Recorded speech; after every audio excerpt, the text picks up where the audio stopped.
Hello प्यारे बच्चों, इस वीडियो में हम प्रश्न 7 से स्टार्ट कर रहे हैं। अगर इसके पहले वाले आपने वीडियो नहीं देखा है तो प्लीज़ प्लेलिस्ट में जा कर के देख लीजिए, क्योंकि वह बहुत ही इम्पोर्टेंट वीडियो है। उसी के आधार पर अन्य प्रश्न आप हल करेंगे तो आसानी से वो हल हो जाएंगे। तो चलिए 7वां प्रश्न से फिर देखते हैं। देखिए क्या कहा जा रहा है। किसी ऐसे वर्ष में जो लीप वर्ष न हो, ठीक है। लीप वर्ष उसे कहते हैं लीप वर्ष, जिसमें 366 दिन होते हैं, ठीक है। तो आपको 366 दिन वाला नहीं लेना है। वो कहा जा रहा है किसी ऐसे वर्ष में जो लीप वर्ष न हो और 53 रविवार होने की प्रायिकता क्या है। तो आप जानते हैं जब लीप वर्ष नहीं रहेगा तो क्या होगा। एक ऐसा वर्ष जो लीप वर्ष न हो, ठीक है, अर्थात वह वर्ष जो 365 दिन हो। कितने दिन? 365 दिन हो। पूर्ण सप्ताह यानी पूरा सप्ताह कितने होंगे तब? टोटल होंगे 52 सप्ताह, ठीक है। 52 सप्ताह होंगे और एक दिन तो दिन 52 सप्ताह तो हो जाएंगे, लेकिन एक दिन, वह दिन कौन सा हो सकता है? रविवार हो सकता है, रविवार। दूसरा नंबर सोमवार भी हो सकता है, सोमवार। फिर तीसरा मंगलवार, बुधवार, बृहस्पतिवार, शुक्र और शनि हो सकते हैं। आपको इस प्रश्न में यह कहा जा रहा है कि ऐसे एक वर्ष चुनिए जो लीप वर्ष न हो और उसमें 53 रविवार होने की प्रायिकता हो, ठीक है। 53 रविवार होने की प्रायिकता हो। तो हम एक ऐसा वर्ष लिए हैं जो लीप वर्ष नहीं है, ठीक है। लीप वर्ष का मतलब आप जानते हैं कि जिसमें 366 दिन हो और वह वर्ष 4 से कट जाना चाहिए, अर्थात वह वर्ष जो 365 दिन हो। तो 365 दिन होगा तो उसमें 52 जो है 52 सप्ताह होंगे। ये 52 सप्ताह और एक दिन होंगे। तो वह दिन सोमवार भी हो सकता है, रविवार हो सकता है, सोमवार हो सकता है, मंगलवार हो सकता है, बुधवार हो सकता है, बृहस्पतिवार, शुक्र, शनि। तो आपसे कह रहा है कि रविवार होने की प्रायिकता, ठीक है, आपको ज्ञात करना है। तो यहीं पे निकाल देंगे रविवार होने की प्रायिकता, तो P, ठीक है, E यहाँ पे। तो रविवार होने के लिए ये कहा 1 से लेकर के 7 तक संख्या है टोटल, और इसमें रविवार एक बार आ रहा है, ठीक है, तो 1 हो जाएगा। इस तरह से आपका ये आंसर होगा। आपसे ये कहा जा रहा है कि मतलब ऐसा एक वर्ष चुनना है जो जिसमें 53 रविवार हो और वह लीप वर्ष ना हो। तो हम जानते हैं कि 365 दिन वाला जो है लीप वर्ष नहीं होगा, लेकिन जब 365 होगा तो उसमें 52 सप्ताह होंगे, 52 सप्ताह होंगे और एक दिन एक्स्ट्रा बचता है। तो वह दिन जो है ये इन सभी दिनों में से हो सकता है। तो आपको रविवार होने की प्रायिकता ज्ञात करना था, क्योंकि इसमें कहा गया है। तो टोटल ये दिन कितने? 7 है और उसमें रविवार होने के लिए प्रायिकता क्या? 1 है। तो इस तरह से रख देंगे तो ये 7वां प्रश्न हो जाएगा। अब 8वां प्रश्न देखा जाए। दिया है कि गोपी अपने जल जीव कुंड के लिए, मतलब एक्वेरियम के लिए जिसमें मछली जिलाया जाता है, के लिए एक दुकान से मछली खरीदता है। दुकानदार एक टंकी जिसमें 5 नर मछली और 8 मादा मछली में से एक मछली यादृच्छिया उसे देने के लिए निकालती है। इसकी क्या प्रायिकता है कि निकाली गई मछली नर मादा मछली है, ठीक है। तो ये आपको इसकी प्रायिकता ज्ञात करना है। किसकी निकाली गई मछली? नर मादा, ये ध्यान रखिएगा। तो देखिए नर मछली कितने हैं? 5। मादा मछली कितने हैं? 8। ठीक है, तो कुल संभावना कितना है? संभावना 8 और 5 13 हो गया। 8 और 5 सॉरी यहाँ पे 5 हो गया, ये हो गया 13। ठीक है, अब यहाँ से हम क्या निकाल सकते हैं? निकाली गई मछली, नर मछली, नर मछली, तो नर मछली बराबर हो जाएगा कुल संभावना कितने हैं? अरे 5 मादा है, 5 नर है और 8 मादा है, तो ये हो गया 13। अब आपसे कहा जा रहा है कि मछली नर होनी चाहिए, तो नर कितने हैं इसमें? 5 है। तो इस तरह से आपका ये आंसर हो गया। इस तरह से पी ई इक्वल टू लिख सकते हैं 5/13। इतना बड़ा प्रश्न का इतना छोटा आंसर बस आपको समझना है, इसमें बहुत ही आसान है। फिर से एक बार समझ लीजिए कि ये एक एक्वेरियम है। ठीक है, इसमें 5 नर हैं और 8 मादा हैं, तो कुल संभावना कितना बन रहा है? 13 बन रहा है।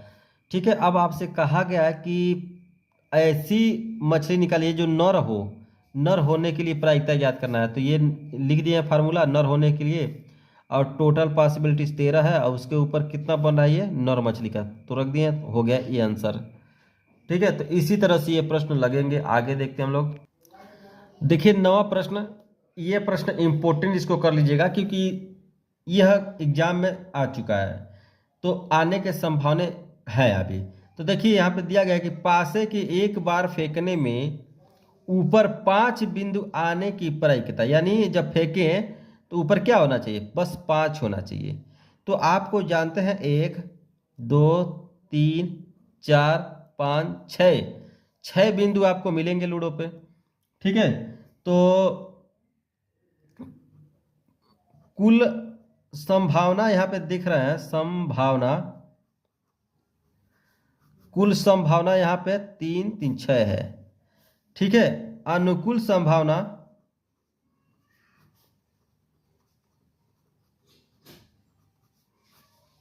1 है। ठीक है, अब 5 बिंदु आने की प्रायिकता, 5 बिंदु आने की प्रायिकता, तो प्रोबेबिलिटी इवेंट। अब टोटल पॉसिबिलिटीज कितने हैं? 6। 5 कितनी बार आ रहा है? एक ही बार आएगा ऊपर यहाँ। तो इस तरह से आपका यह प्रश्न हल हो चुका। ठीक है, तो मैं आशा करता हूँ कि ये प्रश्न आपको समझ में आए होंगे। जैसे कि इसमें कहा गया कि ऊपर जो है 5 कितनी बार, एक बार आने की प्रायिकता निकालना है। टोटल ये पॉसिबिलिटीज कितने बने? 6। तो इस तरह से यहाँ पे सूत्र में, यानी कुल परिस्थिति कितना है? 6 है, और आने की पॉसिबिलिटीज 1 है, तो रख देंगे, तो 9वां प्रश्न आपका हल हो जाएगा। 10वां प्रश्न देखिए कि एक घटना के अनुकूल संयोगानुपात, यानी एक घटना है उनका संयोगानुपात 3 संबंधे यानी 3:5 हो, तो उसके घटने की प्रायिकता बताना है आपको। तो यहाँ पे कुल संभावना, कुल संभावना कितना है? 3 और +5 बराबर 8 है, और उसके बाद से अनुकूल संभावना कितना है? अनुकूल संभावना यहाँ पे क्या पता करना? उसके घटने की प्रायिकता यानी 3 है, तो प्रायिकता क्या हो जाएगा? प्रोबेबिलिटी इवेंट, कुल परिस्थिति है 8 और घटना के घटित होने के लिए 3। तो इस तरह से ये आपका आंसर हो गया। कुल हम देख रहे हैं कि संयोगानुपात उनका दिया है 3:5, और कुल संभावना है जो है 3 + 5 बराबर 8 जोड़ेंगे तो कुल अनुकूल संभावना यानी घटना घटने के लिए 3 है, तो यहाँ पर 3/8 हो जाएगा। चलिए अब हम 11वां प्रश्न देखते हैं। दिया है कि संयोग के एक खेल में एक तीर को घुमाया जाता है, ये तीर दिख रहा है ना, घुमाया जाता है, जो विश्राम में आने के बाद संख्याओं इतना 1 2 3 4 5 6 7 8 तक में से किसी एक संख्या को इंगित करता है, किसी एक पर आकर रुक जाता है ये। ठीक है, यदि ये सभी परिणाम सांप्रदायिक हो तो इसकी क्या प्रायिकता है कि तीर इंगित करता है? ठीक है, तो आपको प्रोबेबिलिटी निकालना है क्या? 8 को प्रदर्शित करेगा, तो कुल संभावना, कुल संभावना 8 है, 1 से लेकर 8 तक। पहला नंबर है, कह रहा है कि 8 को प्रदर्शित करेगा, तो प्रोबेबिलिटी इवेंट क्या हो जाएगा, 8 एक ही बार आएगा। तो यहाँ पे 8/1 यानी कुल संभावना, और यहाँ पे अनुकूल संभावना यानी 1/8 हो जाएगा। दूसरा नंबर कहा जा रहा है कि देखिए एक विषम संख्या को प्रदर्शित करेगा। तो विषम संख्या क्या, 1 है, 3 है, 5 है, 7 है, 1 2 3 4। तो इसका प्रोबेबिलिटी इवेंट क्या हो जाएगा, यहाँ पे कुल संभावना तो है 8 है, लेकिन विषम संख्या को कह रहा है, एक विषम संख्या को प्रदर्शित करेगा। तो विषम संख्या 1 2 3 4 है, यहाँ पे 4 रख देंगे। अब इसको काटेंगे, 4 1 कम 4, 4 दूनी यानी 1/2 हो गया। ठीक है। अब देखिए तीसरा नंबर है कि कहा जा रहा है कि 2 से बड़ी संख्या को करेगा। तो यानी 2 से बड़ी संख्या, तो प्रोबेबिलिटी इवेंट यहाँ पे टोटल पॉसिबिलिटीज कितने हैं, 8। 2 से बड़ी कौन है, 1 2 3 4 5 6। तो यहाँ पे 6 हो गया। अब काटेंगे तो 3 यहाँ पे 2 से काटेंगे तो 3 और यहाँ पे 4 आ गया। ठीक है। अब उसके बाद से देखिए यहाँ पे इतना, यानी प्रोबेबिलिटी इवेंट ये कह रहा है कि 9 से छोटी संख्या को प्रदर्शित करेगा। तो टोटल पॉसिबिलिटीज 8 है, और 9 से छोटी कौन है, 9 से छोटी तो सभी है, यानी 8 ही है। तो 8 से 8 कट जाएगा तो 1 आ जाएगा। तो इस तरह से आपका ये प्रश्न हल हो चुका है। मैं आशा करता हूं कि यह प्रश्न आपको समझ में आए होंगे। थोड़ा सा ये प्रश्न बड़ा था तो इसको मैं शॉर्ट में बताया हूं। आप यहाँ पे लिख सकते हैं, एक कुल संभावना और यहाँ पे अनुकूल संभावना। तो इस तरह से ये सभी यहाँ पर भी लिखेंगे, यहाँ पर भी लिखेंगे, यहाँ पर भी ये सूत्र लिख लेंगे। तो चलिए हम आगे का प्रश्न देखते हैं। तो देखिए अब 12वां प्रश्न दिया है कि एक थैले में केवल नींबू की महक वाली मीठी गोलियां हैं। कोई थैला है, इसमें सिर्फ क्या है, केवल नींबू है। ठीक है, नींबू गोलियां, नींबू की गोली, नींबू गोली लिख दे रहे, केवल नींबू की गोली है और कोई नहीं है। मालिनी बिना थैले में झांके उसमें से एक गोली निकालती है। इसकी क्या प्रायिकता है कि वह निकाली गई गोली संतरे की महक वाली गोली होगी। अब बताइए, इसमें केवल नींबू की महक वाली गोलियां रखा गया, तो संतरे के कहाँ के होगी। तो प्रोबेबिलिटी इवेंट यहाँ पे संतरे की गोली, संतरे की गोली, यहाँ पे संतरे की महक लिखना है, महक। अब बताइए इसमें नींबू रखा गया तो संतरे का कैसे निकलेगा। तो यहाँ पे आपका प्रोबेबिलिटी इवेंट शून्य हो जाएगा। जब कोई घटना घट ही नहीं रहा है तो उसका प्रोबेबिलिटी इवेंट क्या हो जाता है, शून्य हो जाता है। दूसरा, नींबू की महक वाली गोली। अब देखिए यहाँ पे दूसरा है नींबू की महक वाली गोली। तो देखिए यहाँ पे नींबू तो रखा गया एक, और एक और रखा गया, तो कट करके 1 हो जाएगा इसका आंसर। ठीक है, क्योंकि कहा गया एक थैले में केवल नींबू की महक वाली गोली, यानी एक गोली रखा गया है और इसमें से निकाला जा रहा है एक, तो नींबू की महक वाली गोली एक ही होगा। तो इस तरह से आपका आंसर हो गया। चलिए अब हम आगे देखते हैं 13वां प्रश्न को। देखिए 13वां प्रश्न में दिया गया है कि एक थैले में 3 लाल और 5 काली, यानी एक थैला बना दे रहे यहाँ पे 3 लाल है और उसके से 5 काली है। ठीक है, इस थैले में से एक गेंद यादृच्छिक का मतलब अचानक हिला करके निकाली जाती है। इसकी क्या प्रायिकता है कि गेंद लाल हो। तो पहले वाला यहाँ पे हम लगाएंगे। देखिए कुल संभावना कितना है, कुल संभावना 3 है और प्लस का 5 है, ये टोटल 8 हो गया। और अनुकूल, पहला वाला है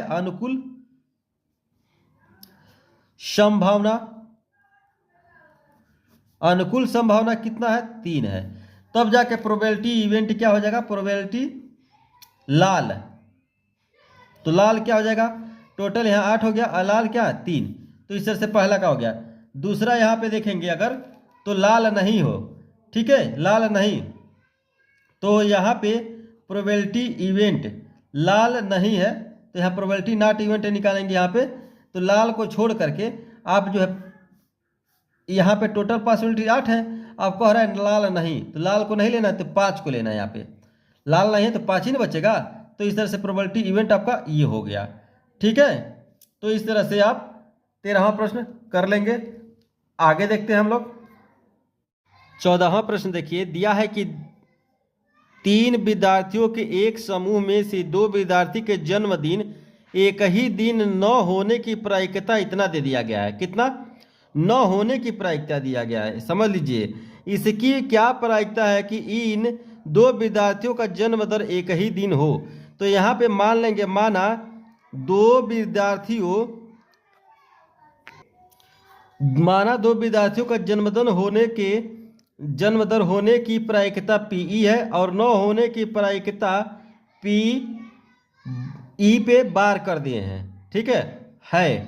तो यहाँ पे आप एक सूत्र जानते हैं कि probability event plus probability not event, इन दोनों को प्लस किया था तो 1 होता है। अब प्रोबेबिलिटी न होने की प्रायिकता यहाँ पे दिया है, प्रोबेबिलिटी नॉट इवेंट का वैल्यू दिया है 0.992। अब यहाँ पे रख देंगे तो प्रोबेबिलिटी इवेंट आपका हो जाएगा, देखिए 0.992 बराबर 1। अब एक इतना को हम उधर भेज देंगे तो प्रोबेबिलिटी इवेंट इक्वल टू हो जाएगा 1 माइनस 0.992। अब 1 में से घटाएंगे हम, ठीक है, तो आएगा 0.992 यहाँ पे। अब घटा इसको कैरी देगा तो यहाँ पे 0 हो जाएगा, यहाँ पे 9 हो जाएगा, यहाँ पे 9, यहाँ पे 10 हो जाएगा। 10 में से 2 जाएगा तो है 8, यहाँ पे 0 0, यहाँ दशमलव, यहाँ 0। तो आपका प्रोबेबिलिटी इवेंट हो जाएगा 0.008। तो इस तरह से आपका 14वां प्रश्न हल हो चुका। अब हम लोग आगे का प्रश्न आप देखते हैं। अब देखिए 15वां प्रश्न दिया है कि एक डिब्बे में 5 लाल और 8 सफेद, ठीक है, और 4 हरे कांचे हैं। इस डिब्बे में एक कंचा यादृच्छिक निकाला जाता है। इसकी क्या प्रायिकता है कि निकाला गया कंचा पहला नंबर लाल हो, दूसरा नंबर सफेद हो, तीसरा नंबर हरा नहीं हो। तो इसको कैसे करते हैं, देखिए यहाँ पे एक यहाँ पे डिब्बा बना दे रहे हैं यहाँ पे, और इस डिब्बे में हम रखे हैं क्या, 5 लाल यानी 5 रेड, उसके बाद से 8 सफेद, 8 वाइट, 4 हरे यानी 4 ग्रीन यहाँ पे रखे हैं। तो कुल संभावना कितना बन रहा है, कुल संभावना जोड़ेंगे कितना, 8 5 13 4 17, तो 17 हो गया। ठीक है, ये 15वां प्रश्न है। उसके से पहला नंबर इसमें कहा जा रहा है कि लाल हो, तो P यहाँ पे रेड, तो यहाँ फार्मूला होता है m/n, यहाँ पे अनुकूल संभावना होता है, और उसके बाद से अपन होता है कुल संभावना, यहाँ पे कुल संभावना। उसके से P यहाँ पे रेड निकालेंगे, उसके बाद से कुल संभावना कितने हैं, 17 है, अनुकूल यानी रेड कितने हैं, 5। तो ये हो गया पहला नंबर आपका। इसी तरह से अगर दूसरा नंबर पता करना है तो दूसरा नंबर दिया गया है कि सफ़ेद हो, दूसरा नंबर दिया है सफ़ेद हो, तो P वाइट, तो कुल संभावना कितने हैं, 17 है, और वाइट कितने हैं, 8 है यहाँ पे, देखिए यहाँ पे वाइट। इसी तरह से तीसरा अगर पता करना है तो यहाँ पे लिखेंगे, दिया है कि हरा नहीं होना चाहिए बस, तो यहाँ पे प्रोबेबिलिटी इवेंट यानी रेड हो सकता है या आपको वाइट हो सकता है। तो कुल पॉसिबिलिटीज़ कितने हैं यहाँ पे, कुल पॉसिबिलिटीज़ यहाँ पे 17 है, और आपसे कहा कि ग्रीन नहीं होना चाहिए, तो ये 8 5 13, तो इस तरह से 13/17 आपका आंसर हो गया। 15वां प्रश्न हल हो चुका। और प्यारे बच्चे, ये सूत्र जो है इसके सामने ऐसे लिखते रहेंगे तो और अच्छा लगेगा, इसके भी सामने ये सूत्र, ठीक है। तो चलिए हम अब आगे का देखते हैं प्रश्न। तो 16वां प्रश्न को देखा जाए कि एक पासे को एक बार फेंका जाता है तो निम्नलिखित को प्राप्त करने की प्रायिकता क्या है, ज्ञात कीजिए। तो आप जानते हैं कि एक पासा जो होता है उस पर 1 से लेकर के 6 संख्या बना रहता है। ठीक है, तो कुल संभावना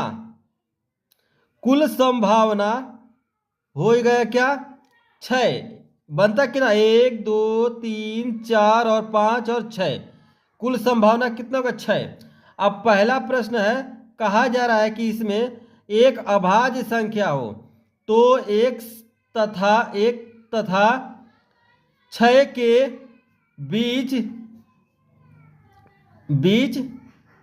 अभाज्य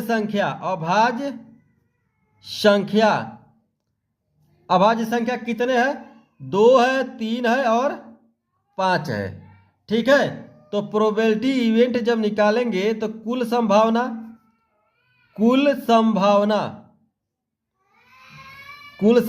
बटा अनुकूल संभावना,